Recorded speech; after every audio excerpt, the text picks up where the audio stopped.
Dis-moi un truc, t'as jamais eu l'impression que ton gameplay est moins fluide, moins rapide que celui des joueurs que tu regardes? Genre, eux, ils jouent comme si tout était parfait, et toi, t'as l'impression que ton jeu répond en retard. Eh bien, écoute bien, le problème, ce n'est pas forcément ton niveau, c'est tes réglages. Oui, les réglages cachés sur eFootball 2026 Mobile que presque personne ne touche. Aujourd'hui, je vais te montrer les meilleurs réglages qui vont rendre ton jeu plus fluide, plus rapide, et surtout beaucoup plus propre.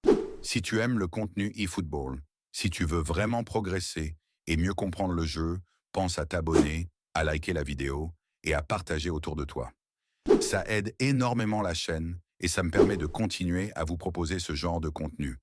Maintenant, on peut continuer. 1. Les FPS, très important. Va dans Extra, flèche, paramètres, flèche, graphisme. Si t'es en 30 FPS, change ça maintenant. Mais 60 FPS, tu vas directement sentir la différence. Mouvement plus naturel, passe plus précise, jeu beaucoup plus réactif. C'est le réglage le plus simple, mais aussi le plus puissant. 2. Qualité graphique. Je vais être honnête avec toi. Oublie les beaux graphismes. Téléphone moyen, mais faible ou moyen. Téléphone puissant, tu peux monter, mais c'est pas obligatoire. Parce que ce qui fait gagner, c'est pas la beauté du terrain 3. Graphisme du stade, mets ça sur faible, sans réfléchir. Ça consomme trop pour rien. Résultat, moins de lag, téléphone qui chauffe moins, gameplay beaucoup plus stable 4. Type de contrôle.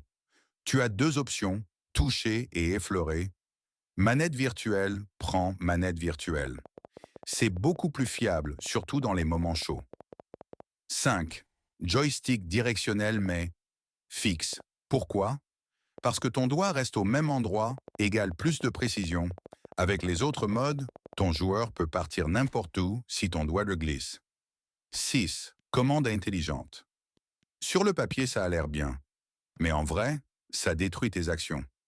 L'IA décide à ta place, tire-passe désactive ça, garde le contrôle. 7. Défense mais. Standard. Le pressing automatique, c'est un piège. Tes défenseurs montent n'importe comment et tu prends des buts faciles. 8. Changement de joueur. Débutant vers assisté, joueur chaud vers manuel. Et surtout, mets la portée sur moyen. Ça donne un bon équilibre. 9. Caméra, teste tout si tu veux. Mais si tu veux vraiment performer, prends dynamique large. Tu vois mieux le terrain, les appels, les espaces. Bref, tu joues plus intelligent. 10. Rôle en match. Beaucoup de gens ignorent ça. Choisis bien tes tireurs, tes pénaltys, tes corners et surtout, mets tes meilleurs joueurs de tête sur les corners. Tu vas marquer beaucoup plus. 11.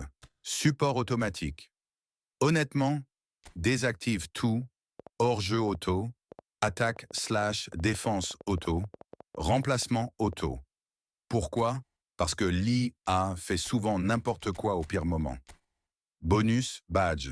C'est pas obligatoire. Mais ça fait propre mais tes meilleurs badges pour montrer ton niveau. Conclusion.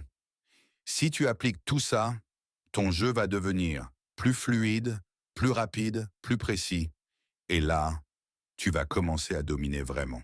Parce que parfois, la différence entre perdre et gagner, c'est juste un réglage que tu n'as jamais touché.